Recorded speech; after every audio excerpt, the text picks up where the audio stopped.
I think everyone here can clearly see you. Okay. Say hi. We can hear her too. Yeah, hi, Selma. Hello, everyone. Hello, Selma. This is going to be exciting after your talk. I promise you. Okay. Okay.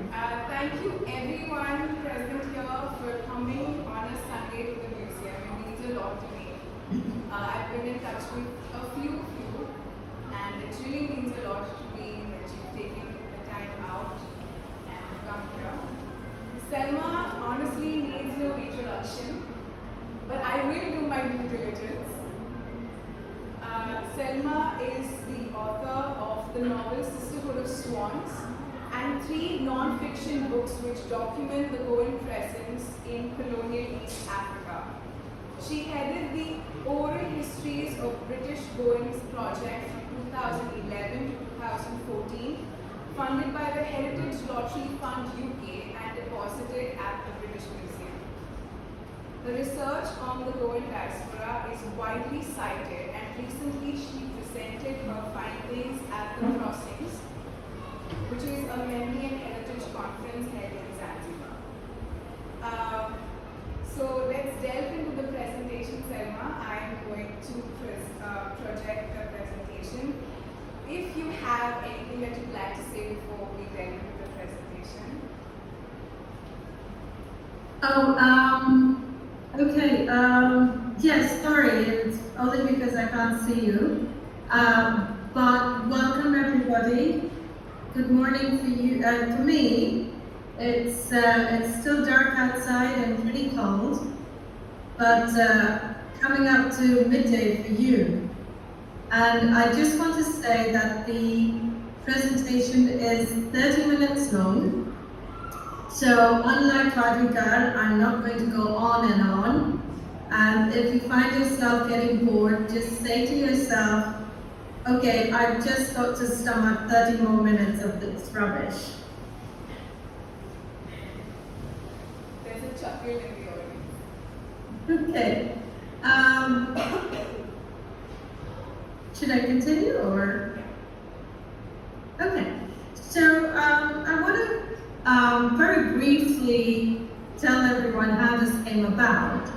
A couple of months, Wendy called me and she said, I'm going to be curating this exhibition, and it's a diaspora exhibition, and your work has so much to do with the diaspora. How can we do something collaborative? And I said, all right, fine, let's take them to the beginning, to the roots. We'll do a talk on how the Goans managed to travel to Zanzibar.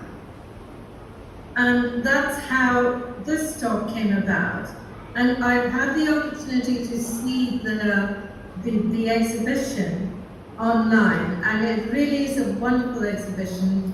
And I urge you after this to go there and have a look. Don't miss this opportunity to sort of really explore the theme of diaspora. Should I start with Yes, yes. Okay. So without further ado, let me start on the presentation itself. In about 1872, Britain is gripped with a sort of moral panic about slavery, particularly in Zanzibar. And so they put together this commission, the Zanzibar Commission, and it's headed by Bartle Frere, who by that time is the ex-governor of Bombay. And Bartle Frere goes, he leaves on the HMS Enchantress, and he travels along the Swahili coast, or the East African coast, and through the islands. And, he takes down a lot of notes, and he reports back that the Portuguese in the region are utterly defeated.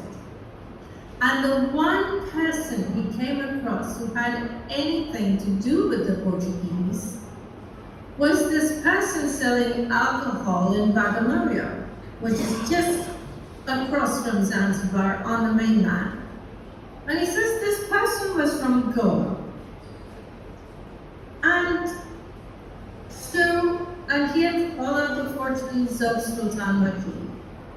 Now, we don't know how realistic bottle prayer statistics are, but we have a slightly more robust statistic from the Spiritan vicar Raoul de Coulmont, who in 1860 remembers praying with 7 or 8 Catholics. And he said these Catholics came from Goan. And he said, you know, I have it on very reliable sources that the Goans are coming here because they are assured of Catholic priests and a Catholic mission. So in typical Goan fashion, what brought Goans to Zanzibar is alcohol and Jesus Christ. So,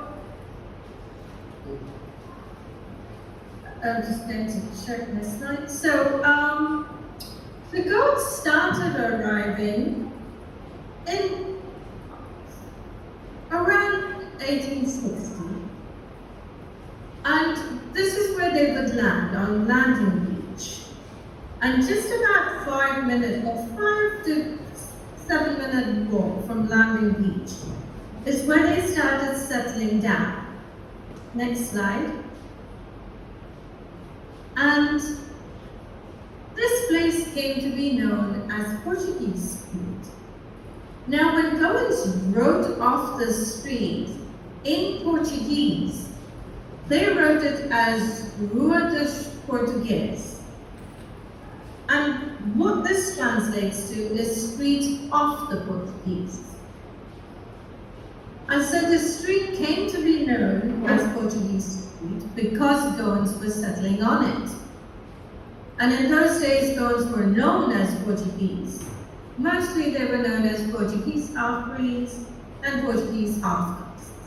But I'm sure half-breed street doesn't have a ring to it.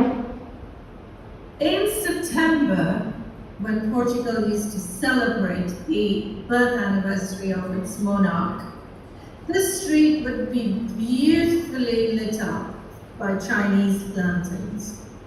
And the house most brightly lit up was that of Gaetano Rosario de Sousa, who by then was the most successful merchant in Zanzibar. Next slide. Gaetano Rosario de Sousa was born in Balsão in 1839. Next slide.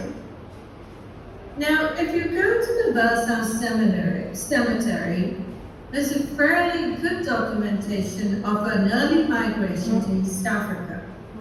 There is, for instance, Jarvis Pereira, who in 1888 was the medical lieutenant for the health board in Mozambique. There is the plaque that you're seeing on the slide, which is Feliciano Pereira, who is a former merchant in Beira. There's another interesting plaque there of Joaquim Mascarenhas, who was a Canon missionary to Angola.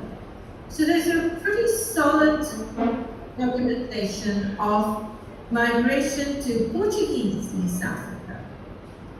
And these were people who we called the learned elite, which is they were educated and they knew how to speak Portuguese. And so Sousa would have grown up with these stories around him.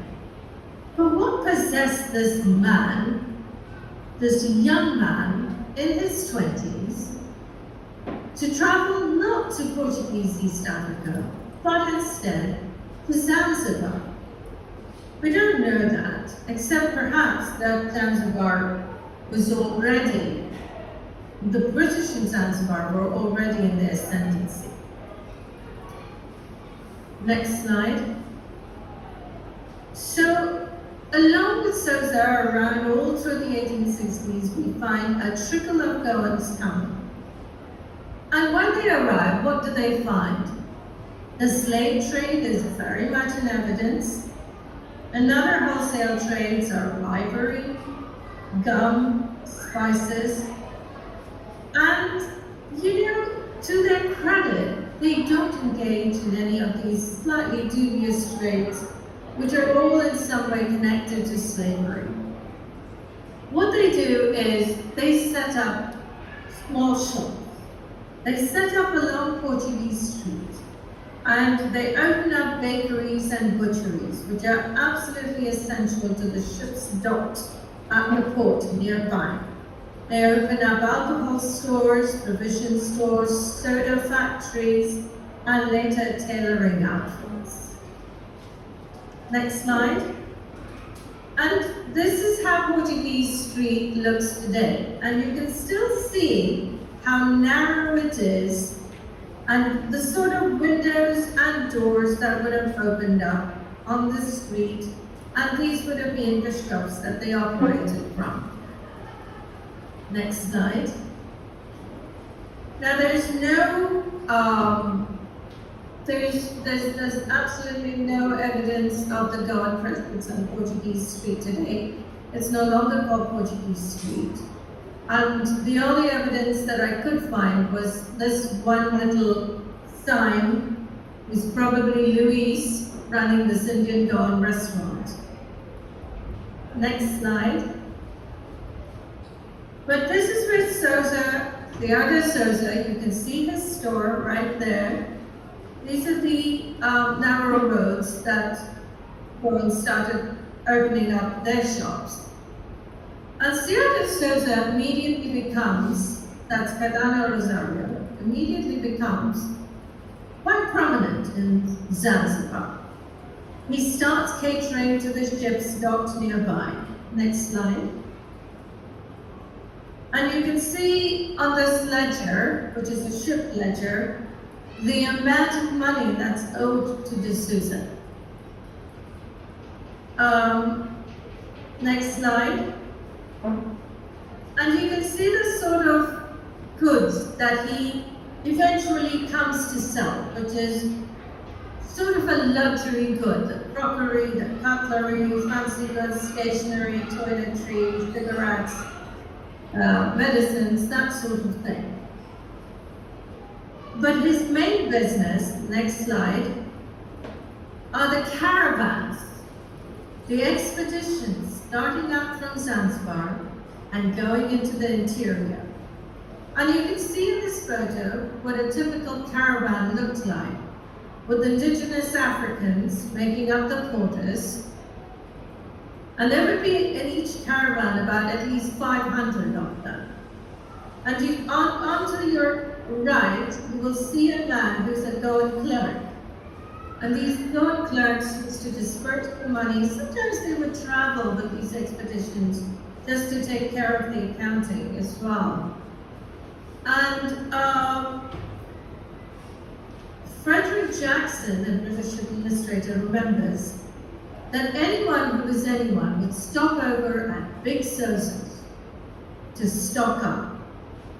Cardano Rosario came to be known as Big Sousa, also Senior Sousa, Commander Sousa, and maybe that had something to do with his size, but really it had to do with the fact that he took a lot of other Goans from Velsa to work for him. Some of them were his relatives, some of them were just from the village. And these other Sousas used CR as the springboard to set up their own businesses. And next slide. And he became tremendously wealthy. This is his house as it is today in Velsa. It's been beautifully restored by his great-grandson Marconi. And you can, in fact, if you go around there and Marconi's sitting outside, ask him for a brief tour. Next slide. And you can see the inside, which is also very beautifully done. It's quite a stunning house. And part of that has to do with the fact that Cardano Rosario became incredibly wealthy and he was decorated by Sultan Bargash with a gold medal and a diploma of honor. Next slide. Now we see always this relationship between Sultan Bargash and the Goan community over there. Sultan Bargash for 2 years was exiled in Bombay. It's quite possible that he came across the Goan community there. But on his return, and when he accedes to power, we see the rise of Goans in Zanzibar. In 1870, Sultan Bargash comes to power, and the same year, the British Council does a census. And for the census, they note that there are 31 Goans in Zanzibar. But what's extraordinary about the census is the addendum, which they say this excludes the Goan musicians and bandsmen at the royal palace. So we know already that Sultan Bargash had Goan musicians at his palace in 1870. And Goan musicians have become aspirational in Indian courts. But we now know that they've also become sort of aspirational in Arabic courts. Because we know in 1888, 6 Goan musicians traveled to Muscat to join the Goan musicians already at the Muscat Palace. So in 1877, Bargash forms an army, and in the same year, he sends for 40 Goan musicians to come to Zanzibar. He recruits them through an agent in Bombay. They arrive, they're housed in the military quarters, and they're given beautiful military uniforms. You can in fact see the uniforms in this photograph. You can see the musicians playing there. And they become known as the Sultan's military band, or better known as the Sultan's Goanese band. At this time, 3 Goan musicians arrive. That's Daiga Santana, Camille Saldana, and Isaac Souza Cott from Salika. And all 3 of them in turn become the bandmaster of the Goan band. And they're very well celebrated in Zanzibar. Of them, the most celebrated is Isaac Souza Cott. Next slide. So Isaac Souza Cott was not just a conductor, he was also a composer. And he composed a newer version of the Zanzibar national anthem. He composed the waltz Binti Unguja. Unguja is another word for Zanzibar. And he's hugely loved in Zanzibar by this time. And so the most common sight of anyone who's lived through this era and who's written their memoirs is of the Goan band wending its ways through the streets of Zanzibar.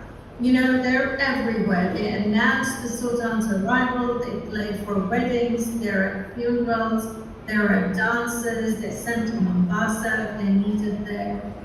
And most importantly, they start playing at the Victoria Gardens every Wednesday. Next slide. And you can see the sort of program that the very, very diverse program that they conducted, playing these European composers. And while they played, people would gather around and listen to them, and serving them refreshments would be Goan retailers, such as Pedro Francis de Souza. So you can see how influential the Goans were in setting up the public spaces of Zanzibar. Not just in Victoria Gardens, but in fact, Souza's store itself. Part of Souza's store, Sierra de Souza's store, became known as Wet Souza. And Wet Souza was nothing but a bar where Europeans gathered after work to have a drink. And you may think there's nothing very special about a bar, but the same sort of circumstances are repeated in Mombasa about 20 years later in 1888, when MR de Souza's store becomes the meeting place for Europeans to have a drink and, enjoy themselves as if they were in a club. And so I think there is something very intrinsic about us Goans to offer this sort of hospitality and create these sort of public spaces that are welcoming and warm. Next slide. So I'm going to put up this slide again of Portuguese street. And if you look right in the center, you're going to see a signboard. And that signboard is of Dr. Francisco Pasha de Noronha. Now, Goan musicians were not the only prominent Goans in the royal palace. The other prominent Goans were Goan doctors. And there's a succession of them who were doctors to the palace. But most likely the first to arrive was Dr. Francisco Pasha de Noronha. And we don't know why he came, but we know that one of his titles was military surgeon. And so most likely he came in 1877 to be the surgeon to look after the military.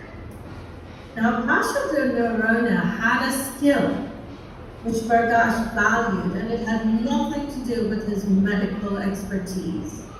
Like most Goans, Pasha was in fact multilingual. And so Bargash started using him as an interpreter.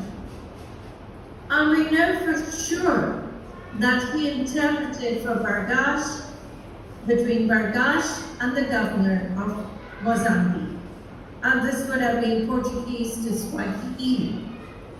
Or it could have been Arabic, but most likely Swahili, because on average, it seems that Goans could fairly easily learn Swahili, which has some words similar to Portuguese. Next slide. So according to family history, Manuelina Souza, who's actually either a nephew or a second cousin of Cardana Rosario Souza, was also a go-between between Bargash, Sultan Bargash, and the British. Now, why would Bargash trust a Goan? By this time there are so many other Europeans there. There are the French, there are the Americans. And this only goes to the fact that Bargash didn't really trust the British. He could trust a Goan. Now, I have no evidence that such a relationship ever existed between Manuelina Souza and Bargash. But there is a comment by a British administrator, Harry Johnson, who, when he visits Zanzibar in 1885, notices that the British consul there, John Cook, has learned Arabic and Swahili. Cook can now talk to Bargash directly without the intermediary of some wily Goanese, his words, not mine. So at the very least, we know that Sultan Bargash was using Goans as interpreters between him and the British.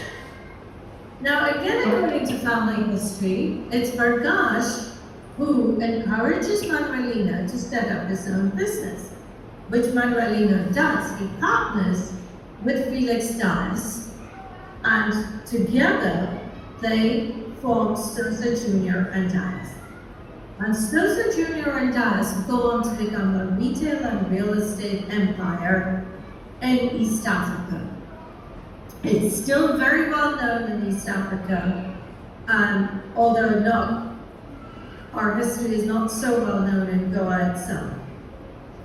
And one of the things that Souza Jr. and Dias does is that immediately it infiltrates into the interior. It sets up in Kilba, in Putnani, in Tanga, later in Nairobi, Mombasa, and Entebbe. And what this does is it drives the economy into the interior. And when Francis Campin, who is the founder of the Zanzibar Gazette, visits Tanga, he says that the two establishments there are Goan. That's Souza Jr. and Dias and C. Silva. that time, you have to remember that a Goan establishment, a well-renowned Goan establishment, setting up business in an African frontier town is taken as a sign of confidence in that town. That is how important Goan retailers were to East Africa at that time. Now, Magdalena dies fairly early, and his brother, who you can see in this photograph, takes over. His brother is the tall gentleman in the white jacket towards your extreme left, and seated right below him is his wife, and their young son sitting on her lap. And you can see in this picture how already the family is quite prosperous and already quite Europeanized as well. Next slide.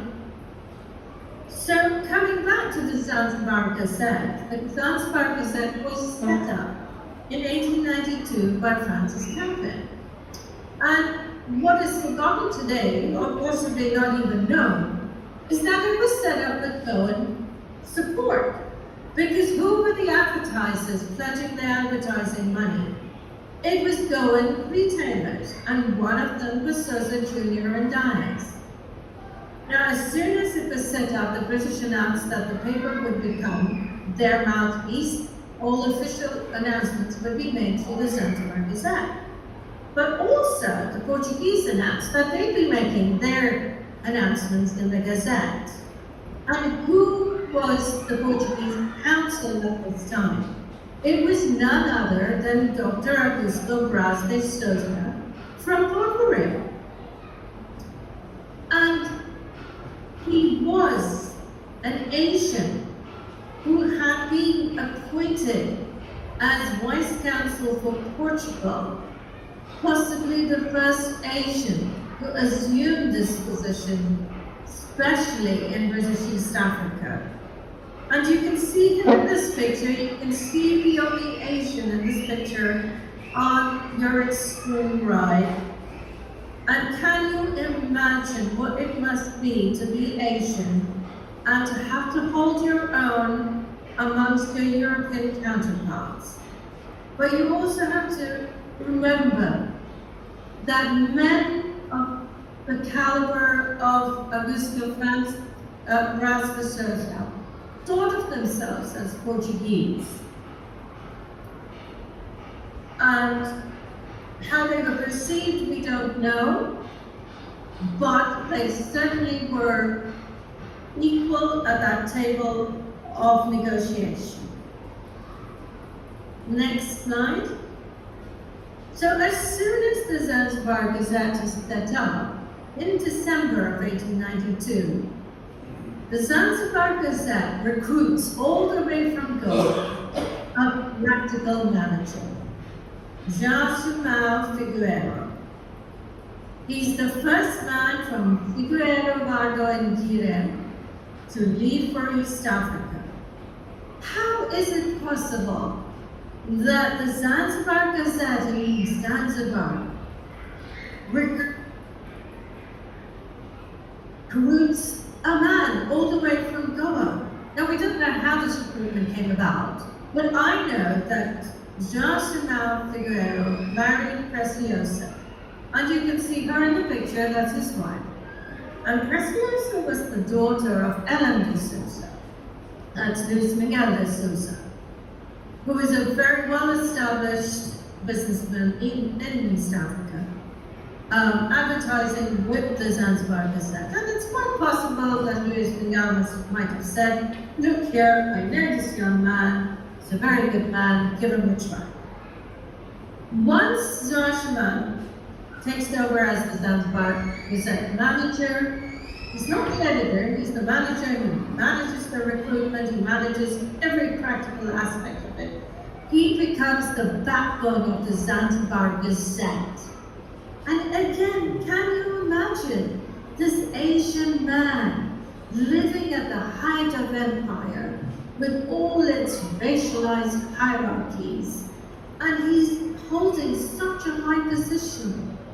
And until the time he retires, in 1816, he is the one holding the Zanzibar together. And towards the very end of his position, he has an English person reporting to him. So again, we see the hierarchies of empire being turned on themselves by Goans, who assume positions above Europeans. Next slide. I want to talk a little bit about Luis Antonio de Andrade. And you can see him again in this picture among his European counterparts. He is the only Asian in the picture. He's on the first. He's not seated, he's standing. He's the man with the mustache, the white coat. He's the second man to your left. Now, Luis Antonio de Andrade is possibly a mestizo. His father was from Portugal. His mother, we've traced her ancestry to Ben Ali, the Muniz family of Ben Ali. And the family had emigrated to Dammam. And Luis Andrade became one of the most prominent men in Zanzibar history. And how it came about is in 1893, the Sultan's horses, the incumbent Sultan at the time, not Bagash, a later Sultan, his horses started dying of a sudden illness.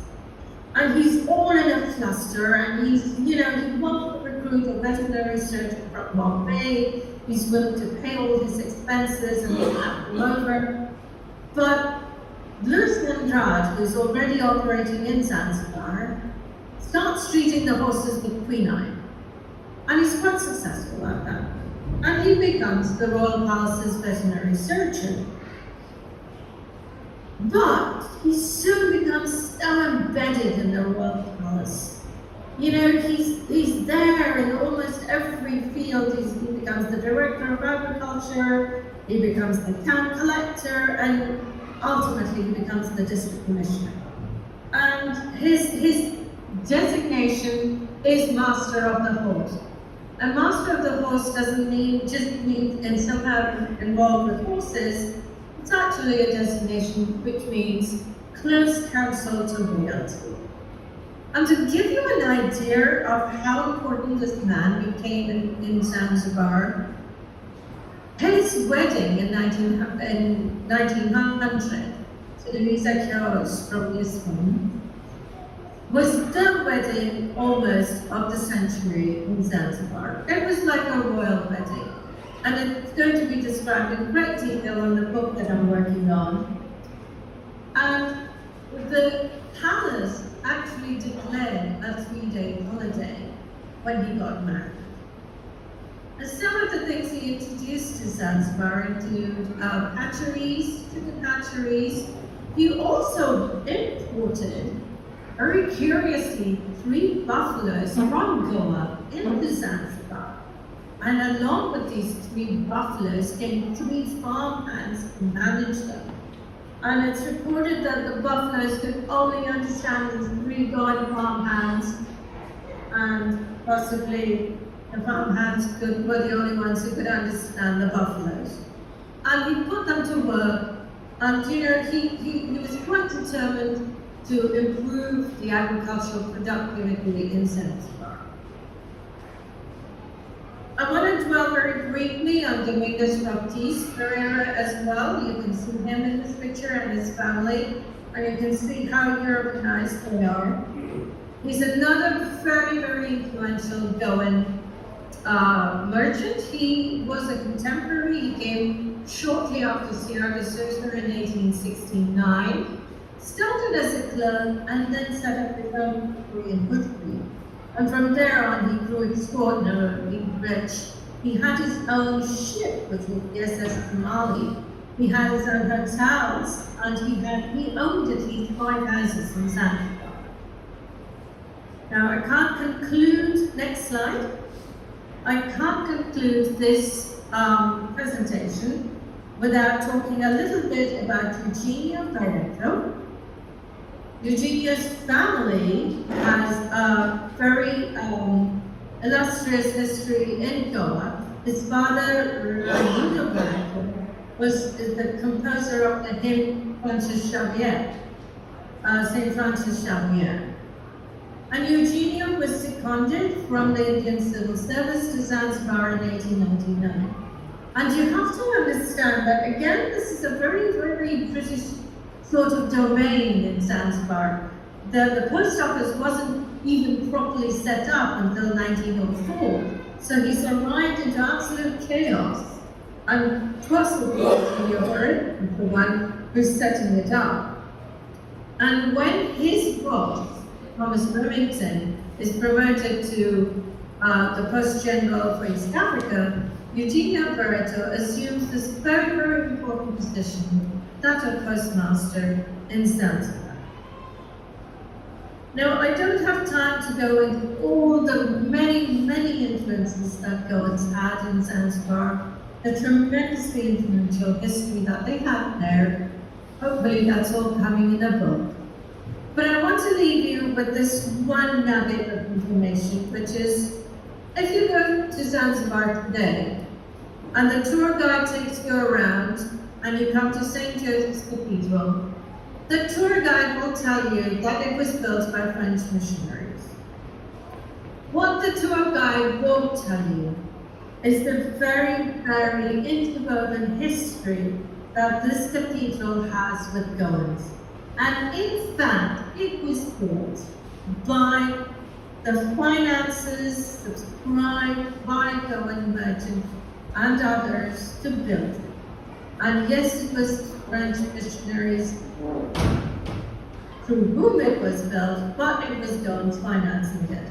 And I did feel really sad standing in front of it, listening to the guide tell me about the French missionaries and know nothing about the Goan side to it.